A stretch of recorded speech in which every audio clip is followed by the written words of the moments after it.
ಬ್ರಿಟಿಷರ ವಿರುದ್ಧ ಭಾರತದಲ್ಲಿ ನಡೆದ ಸ್ವಾತಂತ್ರ್ಯ ಸಂಗ್ರಾಮದಲ್ಲಿ ಅನೇಕ ಸಾಹಸಿಗಳು ಮತ್ತು ಕ್ರಾಂತಿಕಾರಿಗಳು ಬಲಿದಾನಿಗಳಾದರು. ಅಂಥ ಸಮರವೀರ ಪರಂಪರೆಯಲ್ಲಿ ಅಗ್ರಸ್ಥಾನ ಪಡೆದ ಸಾಹಸಿ, ದುರ್ಗೆಯಂತೆ ಹೋರಾಡಿ ಬ್ರಿಟಿಷರನ್ನ ನಡುಗಿಸಿದ ವೀರ ನಾರಿಯೇ ಝಾನ್ಸಿ ರಾಣಿ ಲಕ್ಷ್ಮೀಬಾಯಿ. ಮರಾಠ ದೊರೆ ಎರಡನೆಯ ಬಾಜಿರಾವ್ನ ಪುತ್ರ ನಾನಾ ಸಾಹೇಬನ ರಾಜ್ಯವನ್ನ ಬ್ರಿಟಿಷರು ವಶಪಡಿಸಿಕೊಂಡಾಗ ನಾನಾ ಸಾಹೇಬನಿಗೆ ಹೆಗಲು ಕೊಟ್ಟು ಬ್ರಿಟಿಷರನ್ನ ಎದುರಿಸಿದವರು ತಾತಿಯಾ ಟೋಪೆ ಮತ್ತು ನಾನಾ ಸಾಹೇಬರ ಸಹೋದರ ಸಂಬಂಧಿ ಝಾನ್ಸಿಯ ರಾಣಿ ಲಕ್ಷ್ಮೀಬಾಯಿ. ಬ್ರಿಟಿಷರ ಕುಟಿಲ ನೀತಿಗಳು, ದಬ್ಬಾಳಿಕೆಯ ಪ್ರವೃತ್ತಿಯ ವಿರುದ್ಧ ಸಿಡಿದೆದ್ದ ಈ ವೀರ ಮಹಿಳೆ ಸ್ವಾತಂತ್ರ್ಯ ಮತ್ತೆ ಸ್ವಾಭಿಮಾನಕ್ಕಾಗಿ ಬ್ರಿಟಿಷರ ವಿರುದ್ಧ ಸಮರವನ್ನೇ ಸಾರಲು.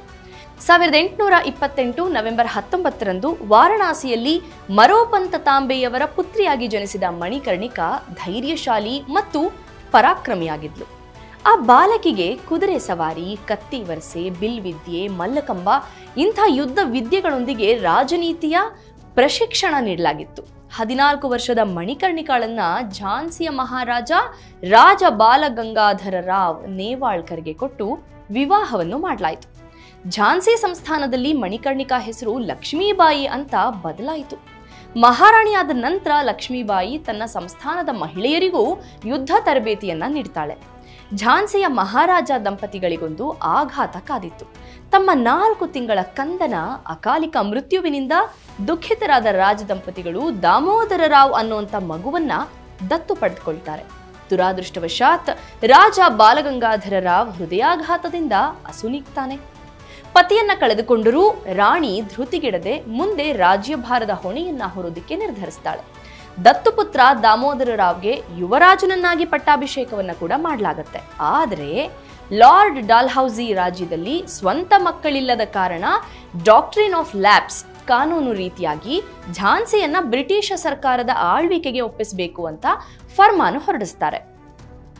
ಝಾನ್ಸಿ ಬ್ರಿಟಿಷ್ ಆಡಳಿತದ ಸುಪರ್ದಿಗೆ ಸೇರುತ್ತೆ. ಝಾನ್ಸಿ ರಾಣಿ ಕಾನೂನಾತ್ಮಕವಾಗಿ ಹೋರಾಟಕ್ಕೆ ಮುಂದಾಗ್ತಾಳೆ. ನನ್ನ ಝಾನ್ಸಿಯನ್ನ ಎಂದೆಂದೂ ಕೊಡಲಾರೆ ಅಂತ ಘರ್ಜಿಸಿದ ಲಕ್ಷ್ಮೀಬಾಯಿ ಬ್ರಿಟಿಷ್ ಸೇನೆಯ ವಿರುದ್ಧ ಯುದ್ಧವನ್ನ ಘೋಷಿಸ್ತಾಳೆ. ಭಾರತದ ಕ್ಷಾತ್ರ ಬಲವನ್ನ ಕೇವಲವಾಗಿ ಕಂಡಿದ್ದ ಬ್ರಿಟಿಷ್ ಸೇನೆ ಮೊದಲ ಬಾರಿ ಕಂಪಿಸುತ್ತೆ. ನಾನಾ ಸಾಹೇಬ ಮತ್ತೆ ತಾಂತಿಯಾ ಟೋಪೆಯ ಸೇನೆಗಳ ಬೆಂಬಲದೊಂದಿಗೆ ಬ್ರಿಟಿಷ್ ಸೇನೆಯನ್ನ ಝಾನ್ಸಿ ಸೇನೆ ಹಿಮ್ಮೆಟ್ಟಿಸುತ್ತೆ. ಬ್ರಿಟಿಷ್ ಆಳ್ವಿಕೆಯ ಚಿಹ್ನೆಯಾಗಿ ಝಾನ್ಸಿಯ ಕೋಟೆ ಮತ್ತು ಅರಮನೆ ಮೇಲೆ ಹಾರಿಸಲಾಗಿದ್ದ ಯೂನಿಯನ್ ಜಾಕ್ ಧ್ವಜವನ್ನ ಎಳೆದು ಸ್ವತಂತ್ರ ಝಾನ್ಸಿಯ ಧ್ವಜವನ್ನ ಹಾರಿಸ್ತಾರೆ. ವಿಜಯದ ಸಂಭ್ರಮಾಚರಣೆಯೇನೂ ಆಯಿತು. ಯುದ್ಧದಲ್ಲಿ ಸೋತು ಹೋಗಿದ್ದ ಬ್ರಿಟಿಷರನ್ನ ರಾಣಿಯ ಸೈನಿಕರು ಝಾನ್ಸಿ ನಗರದುದ್ದಕ್ಕೂ ಎಳೆದೊಯ್ತಾರೆ. ಬ್ರಿಟಿಷ್ ಸೇನೆ ಗಾಯಗೊಂಡ ಹುಲಿಯಂತಾಗಿದ್ದು ಝಾನ್ಸಿ ರಾಣಿಯನ್ನ ಮುಗಿಸದಿದ್ದರೆ ಕ್ರಾಂತಿಯ ಜ್ವಾಲೆ ಹೆಚ್ಚಾಗಿ ತಮಗೆ ಭಾರತದಲ್ಲಿ ಉಳಿಗಾಲ ಇಲ್ಲ ಅಂತ ಅರ್ಥಕೊಳ್ತಾರೆ. ಬ್ರಿಟಿಷ್ ಜನರಲ್ ಸರ್ ಹಗ್ರೋಸ್ ತನ್ನ ಸೈನ್ಯದೊಂದಿಗೆ ಝಾನ್ಸಿಯನ್ನ ಮುತ್ತಿಗೆ ಹಾಕೋದಕ್ಕೆ ಪ್ರಯತ್ನ ಮಾಡ್ತಾನೆ.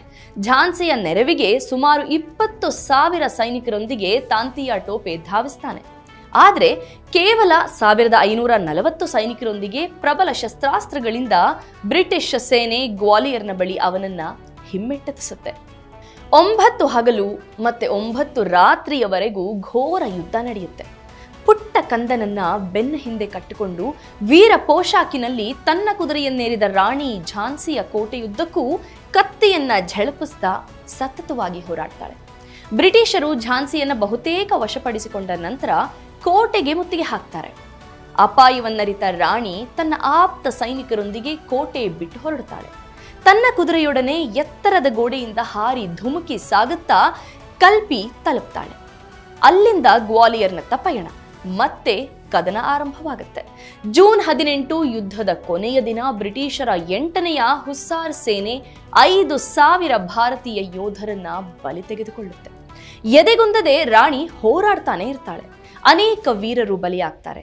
ತಮ್ಮ ಕುದುರೆ ಬಾದಲ್ ಗಾಯಗೊಂಡು ಮೃತಪಟ್ಟಾಗ ಮತ್ತೊಂದು ಕುದುರೆಯನ್ನೇರಿ ಮುಂದೆ ಸಾಗಿ ನದಿಯನ್ನ ದಾಟತೊಡಗುತ್ತಾರೆ. 400 ಬ್ರಿಟಿಷ್ ಸೈನಿಕರು ಹಿಂಬಾಲಿಸ್ತಾ ಇರ್ತಾರೆ. ಅನತಿ ದೂರದಲ್ಲಿ ಹಿಂಬಾಲಿಸುತ್ತಿದ್ದ ಬ್ರಿಟಿಷ್ ಸೈನಿಕನೊಬ್ಬ ರಾಣಿಯನ್ನ ಗುರುತಿಸಿ ಹಿಂದಿನಿಂದ ಗುಂಡು ಹೊಡಿತಾನೆ. ಆಗ ರಾಣಿ ವೀರ ಘೋಷಣೆಯನ್ನ ಕೂಗುತ್ತಲೇ ಕೊನೆಯುಸಿರೆಳಿತಾಳೆ. ರಾಣಿಯ ಅಂತಿಮ ಆಸೆಯಂತೆ ಹುಲ್ಲಿನ ಮೆದೆಯಲ್ಲಿ ಅಗ್ನಿಸ್ಪರ್ಶ ನೀಡಿ ದಹನ ಮಾಡಲಾಗುತ್ತೆ. ರಾಣಿಯ ಬಲಿದಾನದ ವಿಷಯ ತಿಳಿದು ಇಡೀ ದೇಶವೇ ದುಃಖದ ಕಡಲಿನಲ್ಲಿ ಮುಳುಗಿ ಹೋಗುತ್ತೆ. ಝಾನ್ಸಿ ರಾಣಿಯ ಶೌರ್ಯ ಪರಾಕ್ರಮ ಯಾವ ಪುರುಷ ಸಾಹಸನಿಗೂ ಕಡಿಮೆ ಇರಲಿಲ್ಲ ಅಂತ ಅವರೊಡನೆ ಸ್ವತಃ ಯುದ್ಧ ಭೂಮಿಯಲ್ಲಿ ಹೋರಾಡಿ ಸೋತು ಹೋಗಿದ್ದ ಬ್ರಿಟಿಷ್ ಜನರಲ್ ಹಗ್ರೋಸ್ ತನ್ನ ಪುಸ್ತಕದಲ್ಲಿ ಶಕ್ತಿಯ ಸ್ವರೂಪ ಅಪ್ರತಿಮ ಸುಂದರಿ, ಸುಶೀಲೆ ಮತ್ತು ಕೆಚ್ಚೆದೆಯ ಸಾಹಸಿಯಾಗಿದ್ದ ಲಕ್ಷ್ಮೀಬಾಯಿ ತನ್ನ ದೇಶದ ರಕ್ಷಣೆಗೆ ನಿಂತ ಪರಿಯನ್ನ ಭಾರತೀಯರು ಎಂದಿಗೂ ಮರೆಯಲಾರರು. ನಿಜವಾದ ನಾಯಕತ್ವದೊಂದಿಗೆ ದೇವಿಯ ತೇಜಸ್ಸನ್ನ ಹೊಂದಿದ್ದ ಝಾನ್ಸಿ ರಾಣಿ ಲಕ್ಷ್ಮಿ 1857ರ ಸಂಗ್ರಾಮದ ನಂತರ ಸಿಂಹ ಸ್ವಪ್ನವಾಗಿ ಕಂಡಳು. ಭಾರತ ದೇಶವಲ್ಲದೆ ವಿಶ್ವದ ಇನ್ಯಾವುದೇ ದೇಶದಲ್ಲೂ ಇಂತಹ ವೀರಸಿಂಹನಾರಿಯ ಜನನ ಸಾಧ್ಯ ಇಲ್ಲ ಅಂತ ಹೇಳ್ತಾನೆ. ನಮ್ಮ ದೇಶದಲ್ಲಿ ಇಂತಹ ಮಹಾನ್ ಹೋರಾಟಗಾರ್ತಿ ಹುಟ್ಟಿದ್ದು ನಮ್ಮ ಹೆಮ್ಮೆ. ಎಲ್ಲ ಭಾರತೀಯರಿಗೆ ಇವರ ಜೀವನವೇ ಸ್ಫೂರ್ತಿ. ಜಗತ್ತಿನ ನಾರಿ ಸಮುದಾಯಕ್ಕೆ ಗೌರವ ತಂದುಕೊಟ್ಟ ಝಾನ್ಸಿಯ ರಾಣಿ ಲಕ್ಷ್ಮೀಬಾಯಿಯ ಜೀವನವೊಂದು ಪವಿತ್ರ ಗೀತೆ.